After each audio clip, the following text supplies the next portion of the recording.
Yo, what up guys? It's your boy Denny coming at you guys with another video. Today we have a 2014 Mercedes-Benz C300. Customer complains that the anti-theft system is activated. His AC is no longer working and his turn signals won't work along with his radio that is not working because of the anti-theft system that has been activated. Yeah, so upon entering the vehicle, you can see right on the screen, it says anti-theft protection activated, service required. Along with that, we have the ESP inoperative and just verifying the customer's concern that the turn signals are also inoperative. So a lot of different things, or a lot of different systems look like they're being affected in this car at the moment. What does that point to, right? So first thing I did was call my uncle, who was a technician at Mercedes-Benz for about 7 to 8 years, I believe. And the first thing he told me is to check for water entry in the vehicle. So I checked for water entry in the vehicle just by check if the carpets are wet, he said. I checked if the carpets were wet and they're all really dry. You know, it is summer right now, so things do dry up quickly. So the next thing I did was I called the customer and I asked the customer if there were ever any signs of water entry in the vehicle. And the customer told me, oh yeah, now that you say it, sometimes I would drive around and I would hear a water swishing under me. So there you go. Look at the codes that we get. And we get tons of CAN communication codes, which really does allude exactly to what my uncle was saying. So what my uncle told me was that this vehicle, what he's seen on this vehicle before, it's very common that the sunroof drains for the water will get clogged up. And once they get clogged up, the water actually will find its way into the vehicle, into the floor here. And there are CAN buses that will get damaged by the water and get corroded. And when a CAN bus gets messed up, it can affect multiple different systems in your vehicle, because what a CAN bus is like a little electrical connector known as a bus, which has a bunch of different wires coming into it. And what it essentially does is allows different modules within the vehicle to communicate with each other via this CAN bus. Maybe I'll put a picture of a CAN bus on the screen so you guys can kind of get an idea of what I'm talking about. So yeah, getting right into it. First thing I'm going to do is lift up this plastic molding right here. It's very easy. Just slip your fingers under it. Don't pull one side up while one side is still connected, or that's how you break it. So you just kind of put your fingers under it until it all pops up. Pops it up. I'll lift this up. Oh, did you guys see that? We are soaking wet, baby. Soaking fucking wet. So I'm going to put my phone down. I'm going to try to locate some CAN buses, get this carpet out of here a little bit more. Same thing on the passenger side, and we'll see what else we find. Just wanted to add, I just pulled this piece of plastic out too because it goes over the carpet and it makes it a little hard to flip the carpet up. So I just put my hand right here on the very end of it, pulled it straight back. Should pop that out.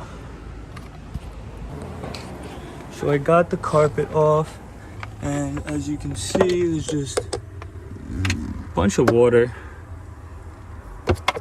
Yeah. I got the passenger side carpet out. A lot of moisture on this side. Not as much pooling, but still wet. The underside of the carpet was very wet too. Alrighty guys, so I just wanted to show you that I was on Identifix, and I actually did find what Mercedes refers to as an LI document, which are documents that they put out in reference to certain issues on their vehicles with the remedy. And as you can see by the title, the central display intermittently displays the message anti-theft protection activated. So yeah, and they give you a little process to go through in order to rectify exactly what's going on there. So I looked at it. I didn't do absolutely every single step in the process, but I looked at it to the best of my knowledge. I also looked at the photos that accompanied the LI document, pointing right at the area of concern. And as you can see, it actually identifies the vehicle floor chassis CAN for us, which is great. It's right there. It's the one furthest towards the front of the vehicle in the driver's side footwell, the white one, and I actually have it right here in my hand. Upon inspection of the chassis can, you can see some rust accumulation, some corrosion in the connectors that are being used. Not every single one of these connectors are used. It's only about maybe 4 to 5 of them that are used, but it's so that modules within the vehicle can communicate with each other, so that corrosion and that rust will cause adverse reactions in your vehicle, guys. Come on. I'll come back over here. We changed the can connector. That is the new one. Like I told you, yeah, only about 1, 2, 3, 4, 5, 6. So there's 6 that are being used within here. And as you can see, all 6 of them have a little bit of corrosion. You could see. So what did I do? I drilled 2 holes next to the little rubber seal here, so that if water ever does accumulate in here again, it will escape through the 2 holes. And we also need to edit the sunroof drain. We replaced the can.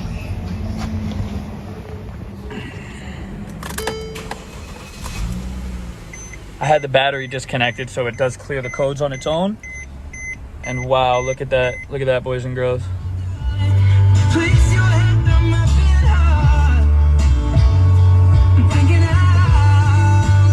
All right, guys, quick update. The car was working for a little bit until it wasn't. Anti-theft came right back on. Blinkers stopped working. The AC kept working. Pulled the codes, found a ton of codes for interior can malfunctions. Bunch of systems in the car not working correctly. And the anti-theft was back up on the screen.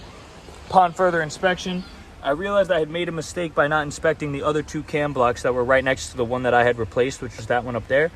So we just replaced the 2 other cam blocks, and as you could see, they're even more corroded than the one that I originally replaced. So don't make the same mistake as me. I already got yelled at by my dad. That was really stupid.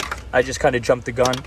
But yeah, so we replaced out these 2 can blocks, cleaned out the connectors a little bit, and we're gonna see how it goes. If it doesn't work, we're gonna have to inspect those connectors, each one individually, a little bit more in order to see which one is really causing the problem, because the cam blocks are brand new.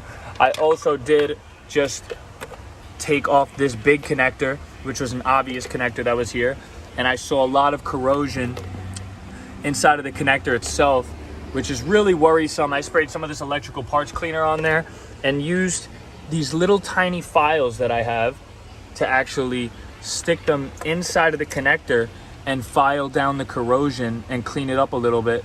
So that's where we're at. Alrighty, okay, so we changed the other 2 can buses, 1 and 2, right there. In the process of changing them, I thoroughly cleaned every single can connector that you see, about all 30, 35 of them. How did I clean them? I sprayed them with some WD-40 right into the connector as it sat in between my fingers right here. I sprayed it right into the connector, and I cleaned it with a file. These tiny little files I have right here. And then I sprayed it out with some air. That is how I thoroughly cleaned every connector. I also cleaned these 2 connectors, which were very, very corroded. You could even still see some of the corrosion there. But I did the absolute best I could without taking the connector apart. Taking the connector apart is not that hard, but it's just something that I did not want to do yet,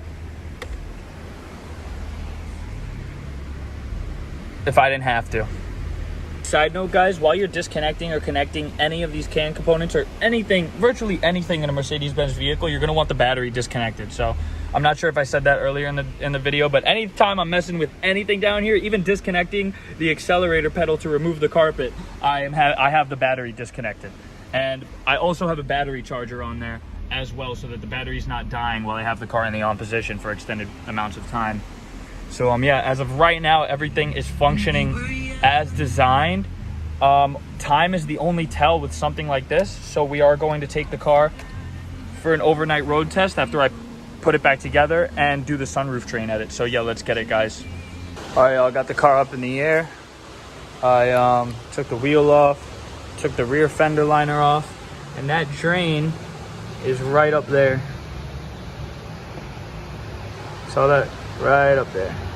Holy shit, that's so weird. I didn't know it did that. There it is. As you can see, I did cut a little corner off of the drain. And now it's pretty open, so it allows for water to flow out. All right, boys, there she is. She is sitting pretty and she is running.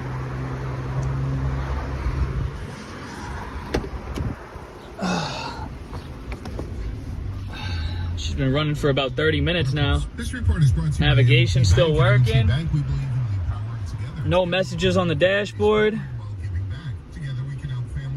Yep, 0 messages. Looking really good right now. Also, the same thing that I did with the sunroof drain on the driver's side, I did it on the passenger side as well. Literally same exact process, all right?